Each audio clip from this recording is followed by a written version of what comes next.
హైదరాబాద్లో బీసీ బంద్ ప్రశాంతంగా ముగిసింది. ఆర్టీసీ క్రాస్ రోడ్డు దగ్గర అన్ని పార్టీల నాయకులు ఆందోళనలో పాల్గొన్నారు.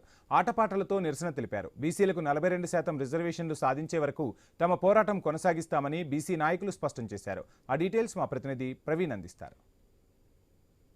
చెప్పండి. అయితే ఆ మొత్తం టోల్గా కూడా గవర్నర్ దగ్గరనే బిల్లు ఉంది. ఆ బిల్ని కూడా మొత్తం టోల్గా బీజేపీ వాళ్ళు అయితే ఆమోదించాలి అంటూ కూడా చెప్తున్నారు. నేపథ్యంలో ఈరోజు బీజేపీ వాళ్ళు కూడా ధర్నా చేస్తున్నారు. ఎలా చూడొచ్చు? ఇవాళ దొంగ అన్నట్టుగా ఇలా బీజేపీ కాంగ్రెస్ ప్రభుత్వ వైఖరి కనబడుతున్నది.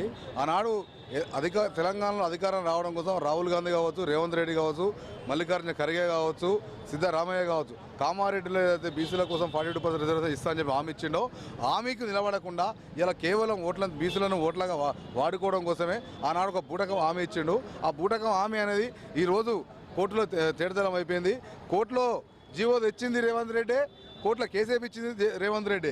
ఇలా బీసీలను ఓటర్లుగా వాడుకునే విధంగా ఉండు తప్ప బీసీలకు అధికారం ఇచ్చే విధంగా లేడు. ఇవాళ రేవంత్ రెడ్డికి దమ్ముంటే తమిళనాడు తరహాలో ఆనాడు జయలలిత తమిళనాడు నుంచి ఢిల్లీ వరకు 200 బస్సులు పెట్టింది. నీకు దమ్ముంటే ఈంచెల్లి ఒక 1000 బస్సులు పెట్టి బీసీలో పాటు నువ్వు కూడా ఆ ధర్మంలో పాల్గొను, కూర్చో.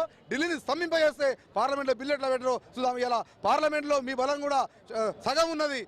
మీ ఎంపీలు ఏం చేస్తున్నారు, మీ రాహుల్ గాంధీ ఏం చేస్తుంది, సోనియా గాంధీ ఏం చేస్తుంది? కావాలని ఇలా బీసీలను ఓట్ల కోసం వాడుకుంటారు తప్ప ఇంకోటి కాదు.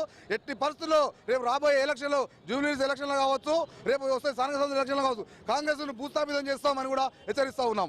మనతో పాటు ఆ బీసీ నాయకులు ఉన్నారు, మాట్లాడించే ప్రయత్నం చేద్దాం. అన్న చెప్పండి. అయితే అది పబ్లిక్ డొమైన్లో కాదు, అది తప్పుల తడక. అది ఒక పెద్ద మాఫియా. అది బీసీలను వంచే కుట్ర. అది ఇవాళ జనగణన ప్రభుత్వానికే ఇంత కష్టంగా ఉంటే సామాన్య ఇవాళ టెక్నాలజీ పెరిగింది. ఇవాళ సాంకేతికంగా ఎంతో మనం అభివృద్ధి చెందినాము. ఆ ద్వారా కూడా నీకు బీసీల సంఖ్యను తీయలేమంటే నువ్వు ముఖ్యమంత్రికి అన్ఫిట్. నేను ఏం చెప్తున్నా అంటే 42% నువ్వు కామారెడ్డిలా డిక్లరేషన్ ఎవరితో చేయించినావు? రాహుల్ గాంధీతోని. రాహుల్ గాంధీ ఏమన్నాడు? హమ్ జిత్తా హై హమారకు ఉత్తా అని అన్నాడు. మా వాటా మేమెంతో, మా వాటా అంతా అని అన్నాడు. మరి రాహుల్ గాంధీ చెప్పిన దానికే దిక్కులేదు. ఇవాళ నువ్వు 9th షెడ్యూల్లో పెట్టకుండా పార్లమెంట్లో చేసే చట్టాన్ని తీసుకొచ్చి నువ్వు అసెంబ్లీలో చేయించి ఇవాళ ఏమంటావు అంటే ఇదే నా నిజాయితీ అంటే ఇక్కడ నమ్మేటాడో వాడు. బంద్ విజయవంతమైంది. పూర్తిగా తెలంగాణ రాష్ట్రంలో బంద్ విజయవంతమైంది.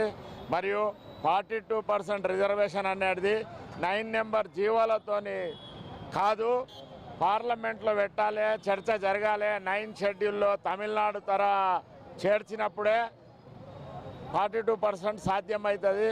సిద్ధరామయ్య గారు చెప్పినారు మాకు 42% రిజర్వేషన్ ఇస్తారు, సామాజిక న్యాయం పాటిస్తామని చెప్పారు. రాహుల్ గాంధీ గారు భారత్ జోడో యాత్రలో చెప్పారు. కానీ ఇక్కడ జరగడం లేదు తెలంగాణ రాష్ట్రంలో. దాని గురించే ఈ ధర్నా రాష్ట్రం నలుమూలలా విజయవంతమైంది. నెరవేరే దిశగా గట్టిగా ప్రయత్నం. యాక్చువల్లీ భారతీయ జనతా పార్టీ అని కాదు, పార్టీలకు అతీతంగా అన్ని పార్టీ నాయకులు మనకు దీనికి పార్టీలకు అతీతంగా బీసీలో 42% కావాలని మనం అందరం పాల్గొంటున్నారు. చాలా సంతోషకరం. అందరూ పార్టీలు మద్దతు ఇస్తున్న ఫస్ట్ ధన్యవాదాలు. అదే యాక్చువల్ మాది 60-70% ఉండే తొక్కుకుండా మన 42%కి వచ్చారు. ఆ 42% కూడా గానిసలేరు. కాబట్టి ఇంతకుముందు కూడా కేసీఆర్ గవర్నమెంట్ కూడా మేము వేడుకోవడం జరిగింది. అప్పుడు కాలే, ఇప్పుడు రేవంత్ రెడ్డి సర్కార్ కూడా గానిసలేడు. ఎట్టి చేసి ఏదైతే మన తెలంగాణ ఉద్యమం ఎట్లయితే అయిందో 42% సాధించాలని నిద్రపోమని ఖచ్చితంగా సభాముఖంగా తెలియజేస్తున్నాం. మరి బీజేపీ వాళ్ళే గవర్నర్ కు చెప్పాలి, బీజేపీ వాళ్ళే మొత్తం డల్గా ఇచ్చేయాలంటున్నారు. ఈ రోజు బీజేపీ వాళ్ళే ధర్నాలో పాల్గొంటున్నారు. మరి ఎట్లా చూడాలి? బీజేపీ అనేది ఒక సిద్ధాంతాల పార్టీ. గవర్నర్ పెద్దలు వెళ్తారు, ధర్నా వెళ్తారు. ఇప్పుడు మన ఎంపీ ఈటల రాజేంద్ర రాబోతున్నారు, పాల్గొంటారు. గవర్నర్ గారు కూడా దృష్టికి కూడా తీసుకెళ్తాం. ఇప్పుడు ఎట్లయితే తమిళనాడులో వేసారో ఇక్కడ కూడా చేస్తారని అనుకుంటున్నాము. ప్రభుత్వము తొందరపడి ఆగమేఘాలలో 42% అని చేసింది. చెయ్యండి. మేము బీసీలకు వ్యతిరేకం కాదు, మాకందరికీ మేము దానికోసమే పోరాడుతున్నాం. కానీ ముస్లింలకు ఇళ్ళనే 10% కూడా ఇళ్ళనే కలిపినందుకు మాకు చాలా లాస్ అవుతున్నది. మేము రిజర్వేషన్లు కోల్పోతున్నాం, మాకు దెబ్బ పడుతున్నది. కాబట్టి మేము అదే పోరాడుతున్నాం. బీసీలం అందరం ఒక తాటి మీదకి వచ్చేసి మాకు రిజర్వేషన్లు వచ్చేదాకా మేమందరం ఇదే పోరాటం కొనసాగిస్తుంటాం. అది ఇది అయితే మొత్తం కూడా బీజేపీ నాయకులు కూడా మొత్తం ఈరోజు ధర్నాలో పాల్గొంటున్నారు. ఖచ్చితంగా మా స్టాండ్ ఉండబోతుంది అని కూడా చెప్తూ ఉన్నారు.